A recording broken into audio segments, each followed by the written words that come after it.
Menya ko igihe cyawe kigeze, menya ko igihe cyo gutabaza cyawe ari iki ngiki, menya ko igihe cyo kwinjira mu masezerano yawe ari iki ngiki, ushime Imana unezerwe, uvuge ngo Uwiteka arantabaye, unkurikiye nonaha umanuke muri komanteri wandikemo uti nakiriye ubutabazi bwanjye. Genda ubyandikemo rwose uvuge uti nakiriye ubutabazi bwanjye, kuko ibyo bigaragaza neza yuko Imana ikwibutse, Imana ihagararanye nawe, igihe kigeze kugira ngo Imana ikunezeze, igihe kigeze kugira ngo Imana ikuremere ubuhamya, igihe kigeze kugira ngo Imana igutegurire ameza mu maso y'abanzi bawe. Igihe kigeze kugira ngo Imana igusimbutse urwobo rwari ruri imbere yawe, igihe kigeze kugira ngo Imana ikwimane, bivuze ngo uyu mwaka ugiye kubona ikimenyetso cy'ibyiza ku buzima bwawe. Ongera gusenga, ongera kwizera, ibyo ni ibimenyetso byo kuramukwa bigaragaza yuko igihe cyawe cyo kubyara, cyo kwakira umugisha, cyo gukikira, cyo guterura kigeze kugira ngo wakire umugisha wawe. Ineza y'Imana igiye kukugaragaraho kandi gukomera kw'Imana kugiye kuboneka kuri wowe. Rero rwose tangira utegure gushima Imana, tangira utegure kunezerwa, tangira utegure guseka, tangira wishime, ineza y'Imana ibonetse kuri wowe. Reka nongere nkwifuriza umugisha w'Imana. Njyewe ndi Prophet Emma nk'ibisanzwe, ikiganiro cyo ni inzira yo kubohoka. Imana y'amahoro ishimwe cyane.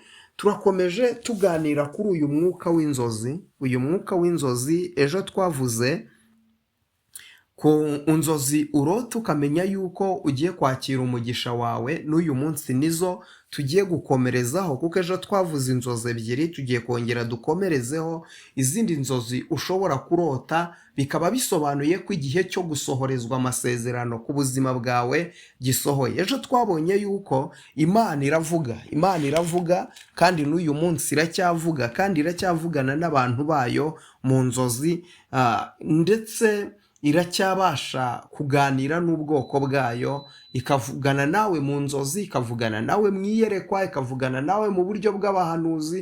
Ariko umuntu usenga Imana, hari uburyo Imana ijya ivugana nawe mu buryo bw'inzozi, ikamwiyereka, ikamwigaragariza. Hanyuma rero uyu munsi ndashaka twihute, tugiye kuganira ku nzozi igihe uzarota ubona utwite. Igihe uzarota ukabona uratwite mu nzozi, ukabibona uri umudamu utwite kandi ukabona urakuriwe. Bisobanuye iki? Ni ikintu kiri gutegurwa, kigiye kuzasohora. Ni ikintu gishyashya kiri gutegura, kigiye kuzinjira mu buzima bwawe kandi kigiye kuzasohora vuba cyane kandi cyiza. Isezerano rishya, impano igiye kuguha, Imana igiye kuguha, umugambi w'Imana ugiye gukura muri wowe. Imana y'amahoro itugirire neza. Birashoboka yuko ryaba ari isezerano rishya Imana igiye gusohoza ku buzima bwawe, impano y'Imana Imana igiye kuguha, kuko muri iyo minsi warose utwite kiba ari ikimenyetso cy'uko imbere yawe hari umugisha. Ushobora kubona impano ije itunguranye, ikintu kidasanzwe utari witeze ko kiri buze ku buzima bwawe, bivuze yuko icyo ugiye kucyakira. Kandi ikindi, umugambi w'Imana urimo urakurira ku buzima bwawe. Igihe kirageze ngo umugambi w'Imana usohore ku buzima bwawe. Imana y'amahoro ishimwe cyane. Noneho birashoboka yuko ushobora kurota ariko ukarotera undi muntu, nawe kiba ari igihe cyiwe cyo gusohorezwa amasezerano. Ni ukuvuga ngo imbere ye igihe cyo gusohorezwa amasezerano kirenda kugera, kiri bugufi, kirenda kugera.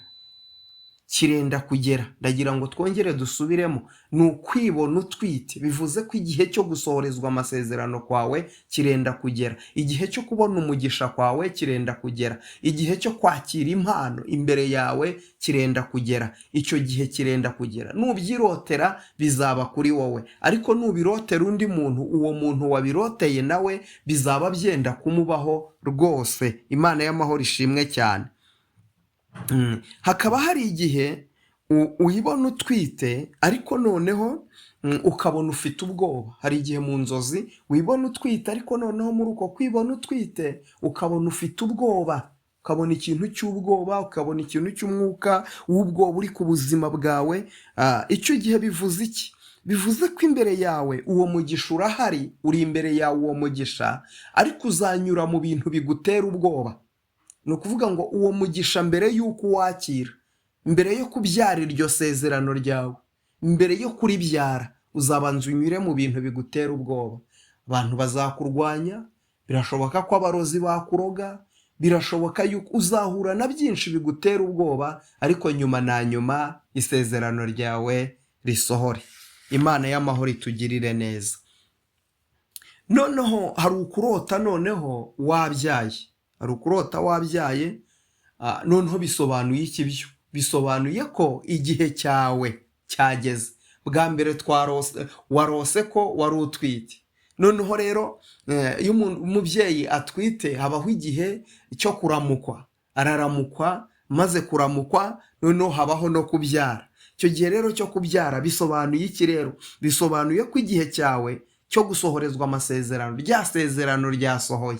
Ya mpano twavuze yayitegerejwe wayakiriye mu biganza byawe. Bivuze ko imbere yawe ugiye kwakira umugisha, amasezerano yawe arasohoye, ugiye kuyakira mu biganza byawe. Uyakiriye mu biganza, uyakiriye mu biganza. Warazirose, zabaye kuri wowe.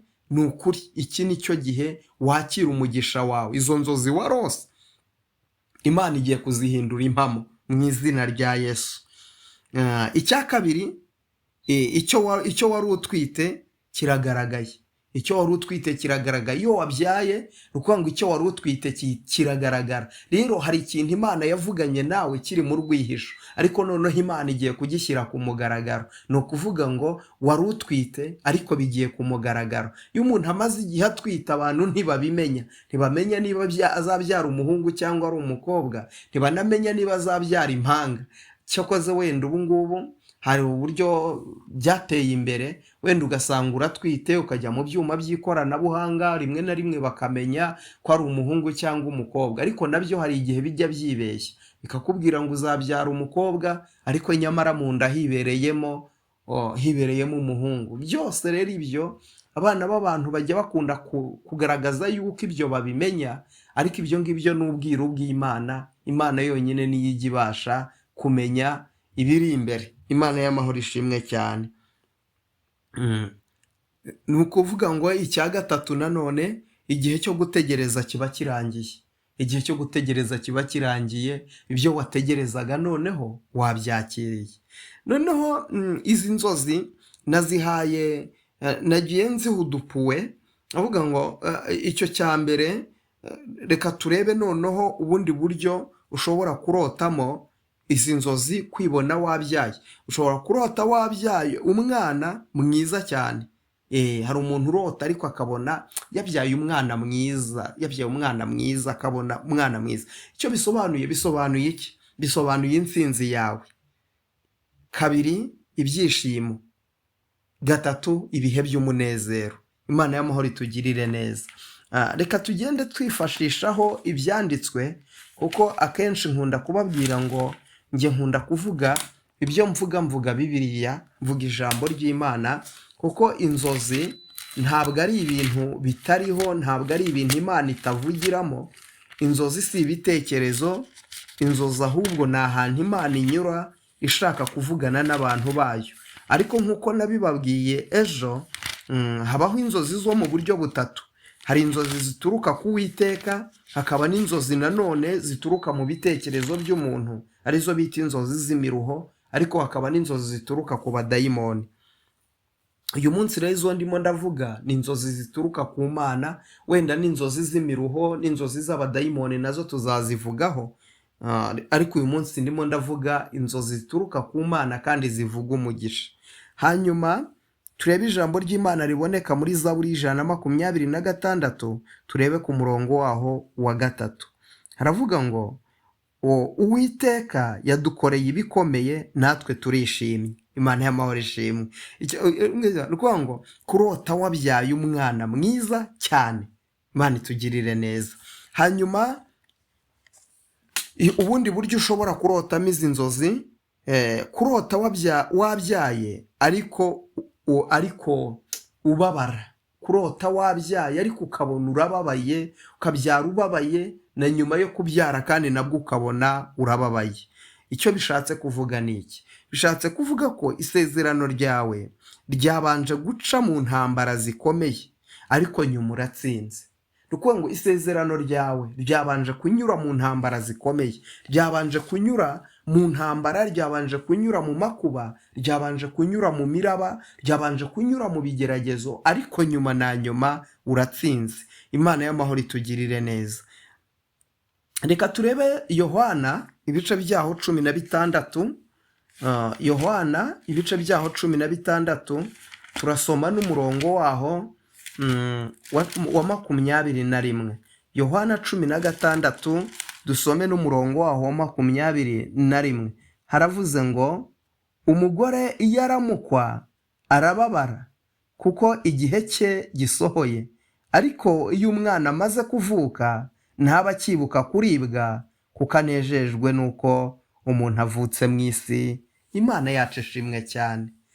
Umudamu iyo aramukwa arababara, ni ukuvuga ngo iyo urimo utegereje isezerano ryawe kugira ngo risohore, unyura mu ntambara, unyura mu makuba, unyura mu miraba, ukababara, ukagira byinshi bikuvuna, iyo urimo uranyura mu bigeragezo, unyura mu ntambara, uri mu gihe cyo gutegereza ubukwe, uri mu gihe cyo gutegereza kuzabyara, urababara. Umudamu utwite arababara ategereje, ariko ibise bikamubabaza, ariko igihe abonye umwana avutse, yumvishe ngo umwana ararize, ntabwo yongera kwibuka ko yababaraga, kubera yuko Imana ibimukoreye icyo yashakaga. Imana itugirire neza. Hari ubundi buryo rero ushobora kubonamo izi nzozi, kurota wabyaye umwana w'umuhungu. Ushobora kurota izi nzozi ariko ukarota wabyaye umwana w'umuhungu. Bivuze iki? Bivuze yuko Imana y'amahoro iguhaye ubushobozi. Imbere yawe Imana igiye iguhaye ubushobozi. Kabiri, Imana igiye kukugira umuyobozi. Gatatu, Imana iguhaye imbaraga. Imana y'amahoro itugirire neza. Ni ukuvuga ngo warose wabyaye ariko ubyara umwana w'umuhungu. Bisobanuye ko Imana iguhaye ubushobozi, Imana iguhaye ubuyobozi, kandi gatatu Imana iguhaye imbaraga, Imana iguhaye gukomera, Imana iguhaye kwaguka. Imana y'amahoro itugirire neza. Ubundi buryo nanone ushobora kurotamo izi nzozi, kurota wabyaye umwana ariko nanone ukabyara umwana w'umukobwa. Bisobanuye iki? Ugiye kugirirwa, bisobanuye yuko Imana y'amahoro igiye kukugirira ubuntu mu buzima bwawe bwo kubaho. Imana ikugiriye ubuntu, Imana iragutabaye. Hari ubuntu Imana bugeretse ku bundi Imana igiye kukugirira. Icya kabiri, uhawe ibyishimo. Imana y'amahoro itugirire neza. Uyu mwana w'umukobwa Imana iguhaye ni umwana, bisobanuye ko Imana iguhaye ibyishimo mu buzima bwawe. Iguhaye ibyishimo mu buzima bwawe, iguhaye ibyishimo mu muryango wawe, iguhaye ibyishimo mu byo wageragezaga gukora. Imana iguhaye ibyishimo mu mishinga yawe waplaningaga gukora. Imana izanyemo ibyishimo. Icya gatatu, Imana iguhaye imbuto nziza. Icya gatatu, Imana iguhaye imbuto nziza. Ugiye kujya ukora byemere, ugiye kujya uhinga weze, ugiye kujya ucuruza bigende, ugiye kujya usaba akazi ukabone. Imana iguhaye imbuto nziza mu buzima bwawe, uguhinduye umugisha. Uyu munsi reka ducumbikire ahangaha, ngarukira ahangaha kuri izi nzozi mbabwiye.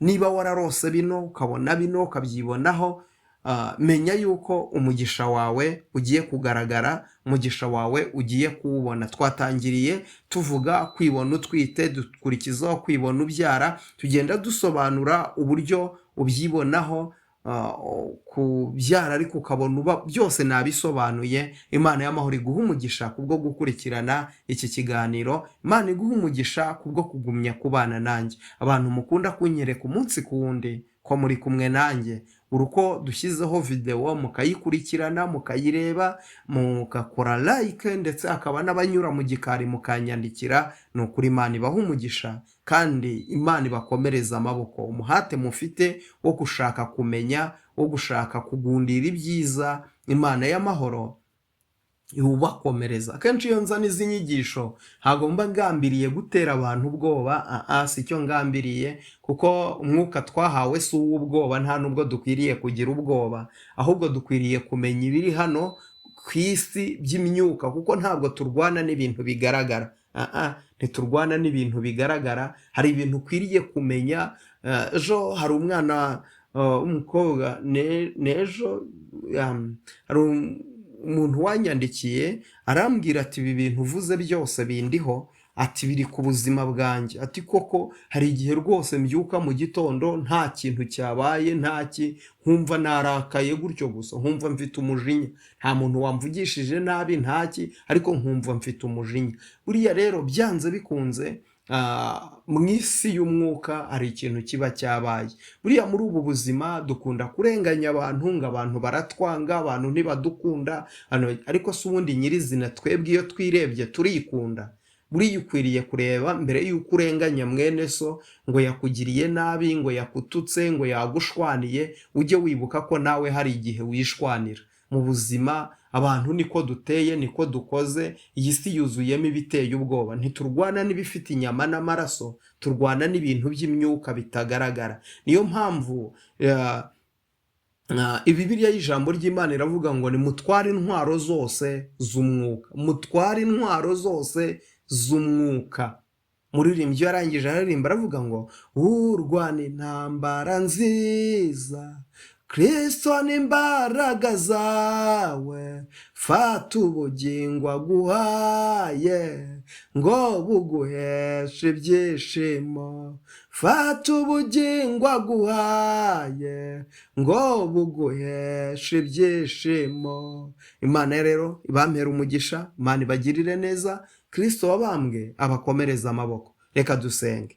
Data, mu izina rya Yesu Kristo, uri Imana y'imbaraga, uri Imana y'ubutware, uri Imana y'amasezerano. Hirya yawe nta yindi Mana. Uko wari uri kera na n'uyu munsi niko ukiri, uko wakoraga ibikomeye na n'uyu munsi niko ukibikora. Ijambo ryawe ni ukuri. Ndakwinginze Kristo, reka udukorere ibikomeye, natwe tuvuge ngo turanezerewe.